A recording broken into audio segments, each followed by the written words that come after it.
வணக்கம் ரிதி. கள்ளக்குறிச்சி கருணாபுரத்தில் கள்ளச்சாராயம் குடித்து சுமார் 220க்கும் மேற்பட்டோர் கள்ளக்குறிச்சி மருத்துவக் கல்லூரி, மருத்துவமனை, பாண்டி, விழுப்புரம், சேலம், சென்னை, ராயபுரம் உள்ளிட்ட மருத்துவமனைகளில் அனுமதிக்கப்பட்ட வந்த நிலையில் சுமார் 63 நபர்கள் இதுவரை உயிர் இறந்துள்ளனர். இந்நிலையில் இன்று மொத்தமாக கள்ளக்குறிச்சி மருத்துவக் கல்லூரி மருத்துவமனையில் இருந்து இன்று 46 நபர்கள் குணமடைந்து வீடு திரும்பினர். மேலும் கள்ளக்குறிச்சி மருத்துவக் கல்லூரியில் 47 பேர், ஜிப்மர் பாண்டிச்சேரியில் 9 பேர், சேலம் 29 பேர், விழுப்புரம் 2 பேர், ராயப்பேட்டை 1 நபர், மொத்தமாக 88 பேர் சிகிச்சை பெற்று வருகின்றனர். மேலும் இதுவரை சிகிச்சை வந்தவர்கள் இதுவரை 74 பேர் சிகிச்சை பெற்று வீடு திரும்பியுள்ளனர்.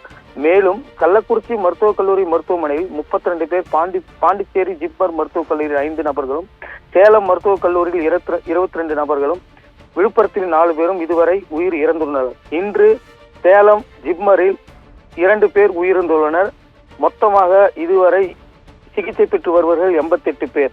மேலும் குறிப்பாக கள்ளக்குறிச்சி மருத்துவக் கல்லூரி மருத்துவமனையில் 2 நாட்களாக நேற்று 20 பேரும் இன்று 46 பேரும் குணமடைந்து வீடு சென்றிருப்பது குறிப்பிடத்தக்கது. ரிதி.